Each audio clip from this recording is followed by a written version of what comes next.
자, 여러분 안녕하세요. 네, 정보처리 기사 필기 제4과목 소프트웨어 공학에 대한 내용을 진행하겠습니다. 첫 번째로 소프트웨어 공학에 대한 개요적인 면을 우리가 살펴보도록 하겠습니다.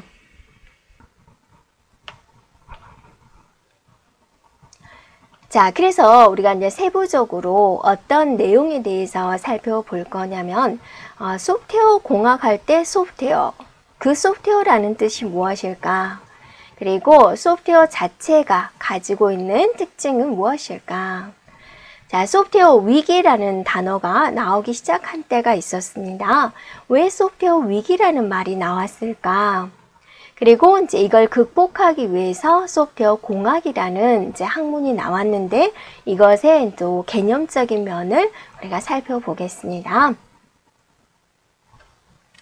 자, 우리가 지금 무슨 과목을 배우고자 하는 거예요? 네, 소프트웨어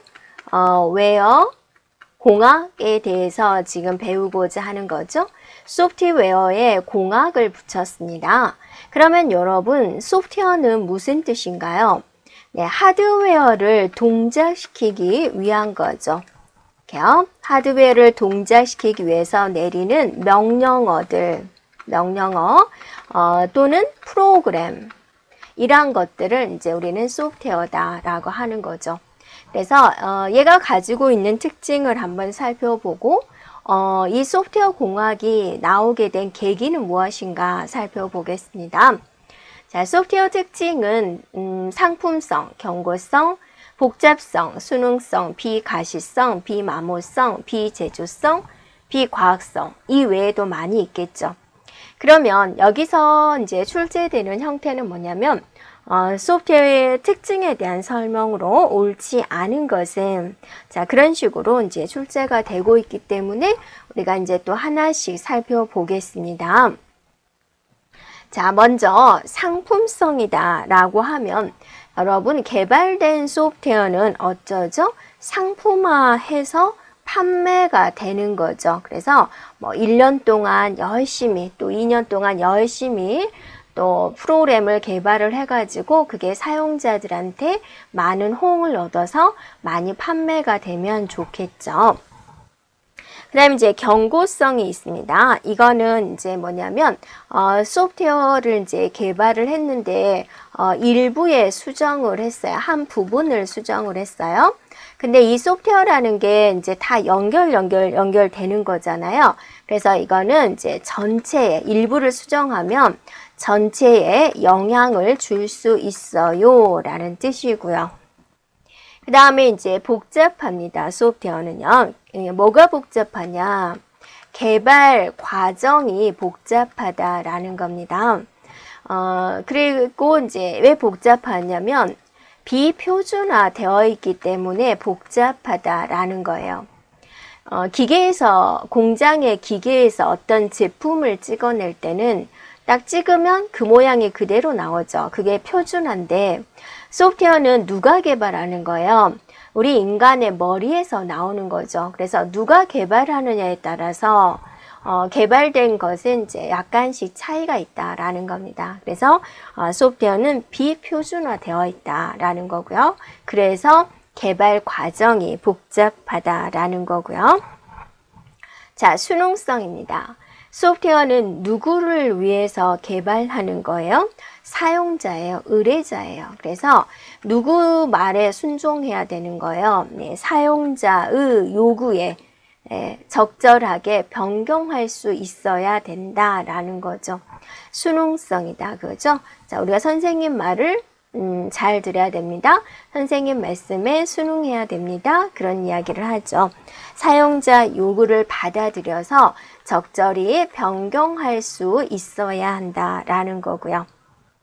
그 다음에 이제 비가시성입니다. 가시성이다라는 것은 밖으로 드러난다라는 거죠. 그래서 겉으로만 웃는 사람, 가시적이야 그런 말을 하죠. 근데 비가시적, 겉으로 나타나지 않는다라는 거죠. 그래서 소프트웨어는 여러분이 우리가 직접 손으로 만질 수 있는 그런 게 아니죠. 그래서 어떤 구조가 바깥으로 드러나 있지 않습니다. 나타나 있지 않다라는 거죠. 이렇게요.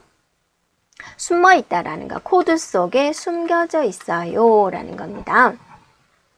그래서 이제 비가시성이다라는 거 하고, 그다음 이제 비마모성이다라고 하는데요. 이거는 뭐냐면 우리가 마모된다라는 건 뭐예요? 닳아진다라는 거죠. 나무에 톱니바퀴가 있는데 톱니바퀴가 이렇게 맞물려 있어요. 여기 톱니바퀴도 이렇게 맞물려 있어요. 이게 돌아가면 모서리가 닳아지죠. 그걸 우리는 마모되었다라고 하죠. 하지만 소프트웨어는 뭐 이렇게 닳아지는 게 없어요. 그래서 비마모성이다, 마모되거나 또는 소멸되거나 그런 게 없다라는 거고요. 비제조성이다라는 겁니다. 이건 하드웨어처럼 제작되지 않고 논리적인 절차에 의해서 개발되는 거다. 이게 제조되는 게 아니라 소프트웨어는 뭐다? 개발되는 것이다 라는 거고요. 자, 비과학적이다라는 말을 했습니다. 이건 소프트웨어 개발 자체, 개발하는 그 자체는 수학이나 과학이 아니라 무엇에 의해서 개발이 되냐면 우리가 팀으로 이루어진 조직에 의해서 또 사람의 머리에서 나오는 인력에 의해서 또 많은 시간을 투자하고 또 비용을 투자하고 여러 가지 절차 등이 중심이 되어서 만들어진다. 라는 이제 특징을 가지고 있다라는 겁니다. 자, 이제 시스템에 대해서 살펴보겠습니다. 그래서 시스템이다라는 것은 어떤 공통의 목적을 달성하기 위해서 여러 요소들이 유기적으로 결합한 것을 말을 하는데요. 우리가 보통 시스템은 어떻게 구성이 되어 있냐면 입력이 있고 출력이 있겠죠.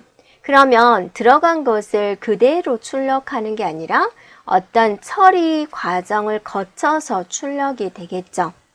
그러면 이제 그러면 이 처리가 잘 하고 있는지 감독하는 게 또 필요하겠죠. 그래서 제어 장치.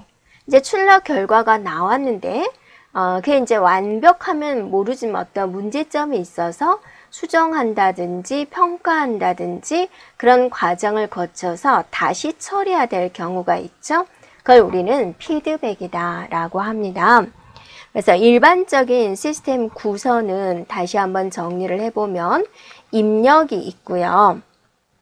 처리 과정을 거쳐서 출력을 하게 되겠죠. 이때 지시 감독하는 것이 무엇이다? 제어 장치가 된다라는 거죠. 네, 그래서 입력이 잘 됐나, 출력이 잘 됐나, 처리가 잘 됐나 이렇게 이제 검사를 한다라는 거죠. 이렇게 자, 출력 결과를 보고 이제 다시 또 피드백을 받는 거죠. 수정할 게 있으면 여기를 다시 이제 돌고 돌아서 완벽한 제품을 만들어 가는 것이다라는 겁니다. 자, 그래서 여러분이 일단 여기서 기억할 거는 구성 요소 5가지를 기억을 해주고, 그 다음에 이제 처리가 뭐냐. 처리는 이제 조건에 따라서 처리하는 것이고, 그 다음에 감독하는 게 누구였어요? 제어였죠. 제어 장치. 네. 그 다음에 이제 피드백이라는 것은 뭐죠? 네, 그 이제 결과가 만족스럽지 못할 경우, 다시 이제 반복 처리하기 위해서 이제 필요한 것이 됩니다. 그래서 이런 것들이 이제 출제가 되었습니다. 자, 이제 우리가 이제 소프트웨어 위기에 대해서 한번 보겠습니다. 이 소프트웨어에 위기가 발생이 되어서 사람들이 인식을 해가지고 이제 뭐를 만들었냐면 소프트웨어 공학이라는 개념을 만들었어요. 그러니까 우리가 소프트웨어 공학을 배우는 자로서 이 소프트웨어 공학이 왜 나타나게 됐느냐. 소프트웨어 위기 때문에 나타났다. 그래서 그러면 이 소프트웨어 위기가 무엇이냐. 이건 이제 자주 출제가 되고 있는 부분입니다. 자, 이게 이제 때는 바야흐로 흘러서 1960년도까지는 사람들이 하드웨어에다가 많은 중점을 둔 거예요. 그래서 어떻게 하면 CPU를 좋은 걸로 만들까, 키보드를 좋은 키보드를 이쁜 걸로 만들까? 모니터는 어떻게 예쁘게 만들까? 어떻게 성능이 좋은 걸 만들까? 이렇게 모든 것을 하드웨어 중점으로 한 거예요. 그래서 하드웨어 쪽에 근무하신 분들은 이제 우대를 받는 거죠. 그것에 비해서 하드웨어는 별로 중요하지 않게 생각을 한 거예요. 일단 눈에 안 보이잖아요. 그래서 이제 소프트웨어에 근무하는 분들은 이제 우대를 잘 못 받았죠. 그러다가 이제 정말로 좋은 하드웨어를 개발을 했는데 이 하드웨어를 돌리려면 뭐가 있어야 돼요? 소프트웨어가 있어야 되겠죠. 소프트웨어를 구하려고 하는데 없는 거예요. 그래서 안 되겠구나. 그래서 이거는 이제 소프트웨어도 투자를 해야 되겠구나 라고 하는 게 이제 소프트웨어 위기가 됩니다. 이건 이제 좋게 말로 표현을 하냐면 소프트웨어가 이제 개발되는 속도가 있겠죠. 그 속도가 있고 하드웨어가 개발되는 속도가 있겠죠. 이게 너무 커버린 거죠. 그래서 이 개발 속도를 소프트웨어 속도가 따라가질 못한 거예요. 그런데 좋은 하드웨어를 개발을 했으면 사용자들이 이것 좀 해주세요, 저것 좀 해주세요 라고 요구를 하겠죠. 그게 소프트웨어적으로 해결을 할 수가 있다라는 거죠. 그래서 사용자들의 요구사항은 점점 증대가 되었다라는 거죠.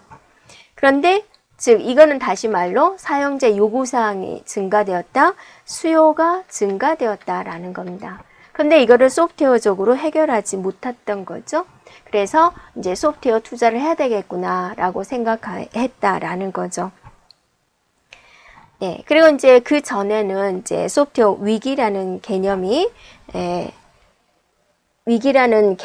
없다가 이제 이걸 중심으로 해서 이런 위기라는 말이 나오게 됐다라는 거죠. 그래서 이 소프트웨어 위기의 결과라고 본다면 이 위기가 옴으로써 어떤 일이 벌어졌냐면 가장 심한 게 이제 개발 인력의 부족이 돼요. 이렇게요. 소프트웨어를 개발할 인력이 없는 거죠. 인력이 없으니까 사람 구하기가 힘들어요. 그래서 한번 구하면 그것에 대한 이제 인건비가 이제 많아지는 거죠. 왜냐하면 소프트웨어는 인간의 머리에서 나오기 때문에요. 인력이 부족하면 대책이 없는 거죠. 그래서 이런 이제 문제점이 생겨서 이제 소프트웨어에도 많은 투자를 해야 되겠구나라고 생각을 해서 이제 생긴 거죠. 또 그 전에는 또 소프트웨어 개발을 할 때 어떻게 했어요? 체계적으로 하지 않았죠. 그냥 한 사람이 처음부터 끝까지 개발을 하고 나는 개발 끝났어요. 그리고 이제 외국으로 가버린다든지 여행을 가버린다든지 그런 게 있었어요. 그래가지고 여기에 조금 오류가 발생이 됐는데 이 개발자를 찾아야 되는 거잖아요. 그 개발자를 찾을 수가 없는 거예요. 그 다음에 이제 이것을 문서화를 시켜놨으면 좋을 텐데 문서도 없는 거예요. 조금의 오류만 고치면 되는데 그러면 이걸 이제 제3자한테 이것 좀 고쳐주세요 라고 요구를 하는데 문서가 있어요. 개발자 연락이 닿아요. 아무런 게 없어요. 그러면 이거를 어때요? 수정이 안 되는 거죠. 수정을 할 수가 없는 거죠. 그럼으로써 이제 또 개발 비용이 그냥 날아가게 돼버리는 거죠. 그래서 이런 위기의 결과가 이런 게 생겼다라는 겁니다. 그래서 이제 우리 인간이 좀 잘 짜보자, 체계적으로 짜보자 라고 이제 생각을 했겠죠. 그래서 이제 소프트웨어 공학이 나왔다라는 거고, 자, 이것은 이제 가장 큰 게 개발 인력에 대한 부족. 그 다음에 이제, 이게 이제 유지보수가 어렵다라는 거. 조금 오류만 거쳐주면 되는데, 유지보수가 어렵다라는 거죠.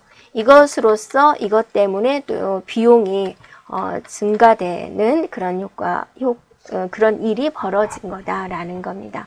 여러분이 이제 우리가 이제 전자제품 같은 경우 메이커를 선택하는 이유가 뭐예요? 우리가 AS를 잘 되니까 그런 이유도 있잖아요. 유지보수가 안 되면 힘들어요. 그래서 소프트웨어도 유지보수가 잘 되어야 되거든요. 근데 이제 이런 체계적이지 못하기 때문에 유지보수가 굉장히 어려웠다라는 겁니다. 자, 그래서 이제 소프트웨어 위기를 이렇게 체계적으로 한번 정리를 해봤습니다.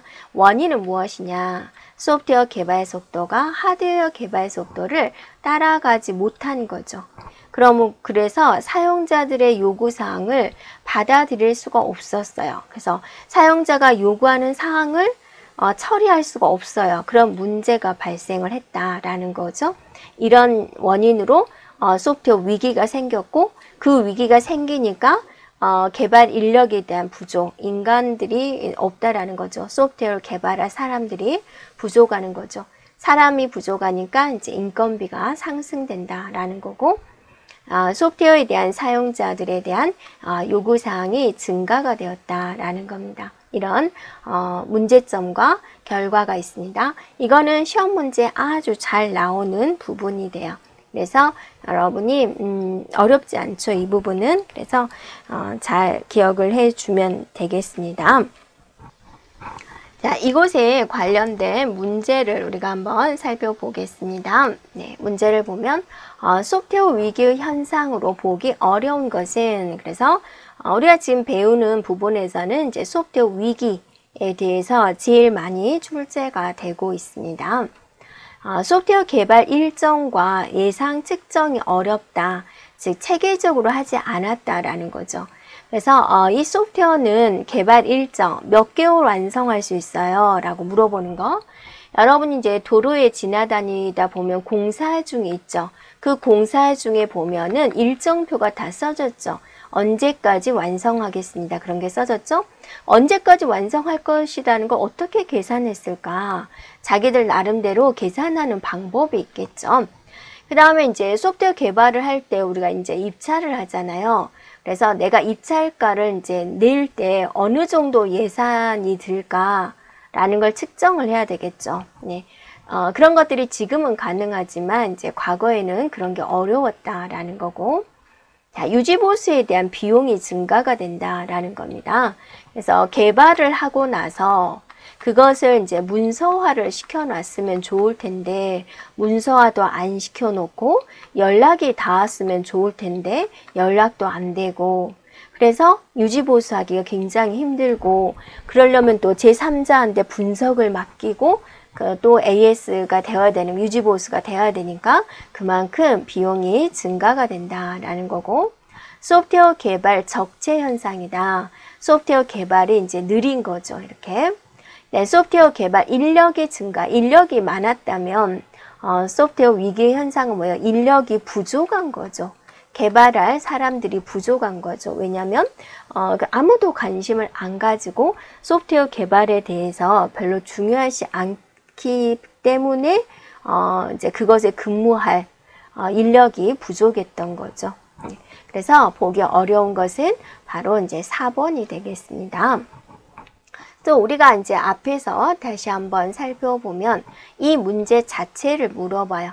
여기까지 문장을 다 기술해 놓고 나서 이것은 무엇에 대한 설명입니까? 그러면 이제 소프트웨어 위기에 대한 설명입니다. 이렇게 기억해 주면 되겠습니다. 네.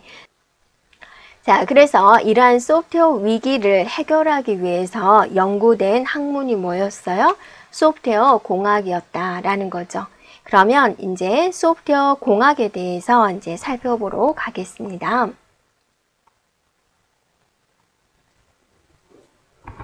소프트웨어 공학은 뭐다라고 이제 말을 할 때 여러 이제 유명하신 분들이 이제 이렇게 이야기를 했어요.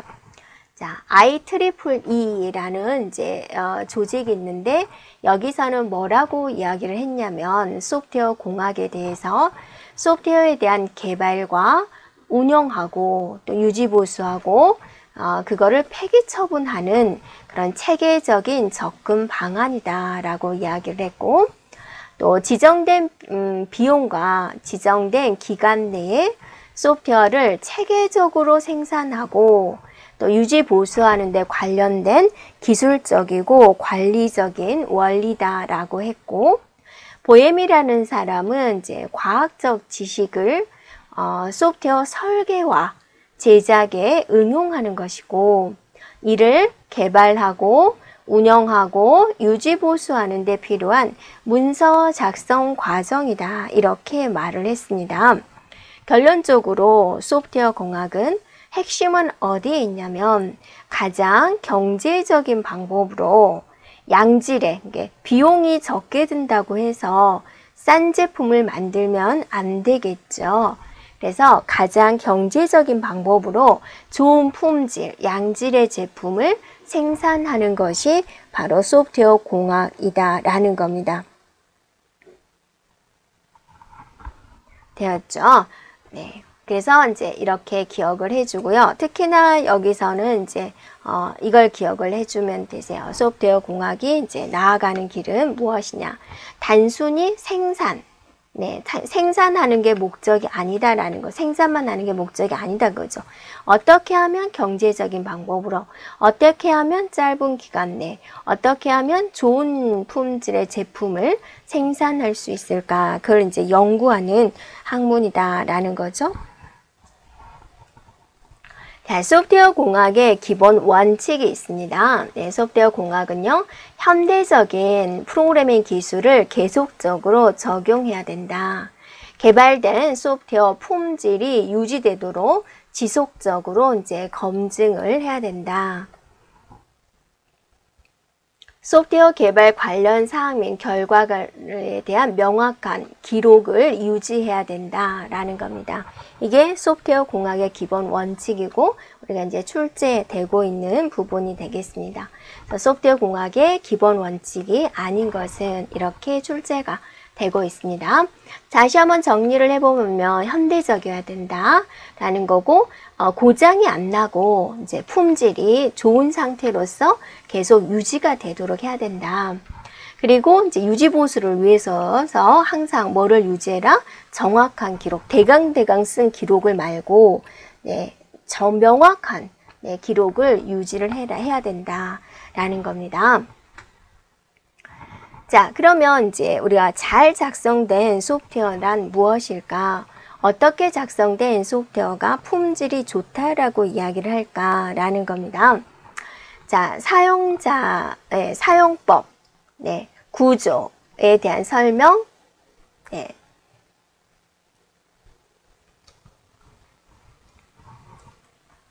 자, 그러면 공학적으로 잘 작성된 소프트웨어라는 것이 무엇일까라는 겁니다. 사용법, 구조에 대한 설명, 성능, 그 다음에 기능 이런 것들이 어때요? 이해하기 쉬워야 됩니다. 네, 그래서 여러분이 어떤 기계를 하나 샀는데 단추가 20개가 있어요. 이 기능, 저 기능. 그 다음에 이제 막 하여튼 복잡해요. 그러면 정말 힘들죠. 그래서 일단은 이제 이해하기 쉽도록 잘 작성이 되어야 된다라는 거고, 사용자 수준에 따른 적당한 사용자 인터페이스는 이제 상호작용이죠. 여러분이 기계하고 나하고 기계하고 어떻게 상호작용을 하나요? 버튼이 있죠. 선풍기 같으면 이 버튼 누르면 회전, 버튼 누르면 뭐 각도 조절 이런 식으로 이제 인터페이스 상호작용해야 된다. 누구에 맞게? 사용자 수준에 맞게. 그 다음에 정말 중요하죠. 유지보수가 용이해야 돼요. 고장이 나면 어때요? 잘 고쳐져야지 되죠. 실행 속도는 빨라야지 좋은 거죠. 소프트웨어가. 기억 용량을 많게 차지하는 게 좋나요? 소프트웨어가. 적게 차지하면서 실행 속도가 빠르면서 또 많은 기능을 제공하면 좋겠죠. 네, 이런 게 이제 공학적으로 잘 작성된 소프트웨어고, 또 중요한 거, 이 소프트웨어는 사용자가 요구하는 대로, 자기 이제 프로그래머 생각이 아니라 사용자가 이렇게 해주세요 라는 요구사항이 있겠죠. 요구하는 대로 동작이 되어줘야 된다라는 거죠. 네, 그래서 이것도 이제 출제가 되었어요. 그래서 좋은 소프트웨어에 대한 내용이 아닌 것은 해가지고 기억 용량을 크게 차지해야 된다. 그럼 맞아요, 틀려요? 네, 틀리죠. 네, 이렇게 출제가 되었습니다.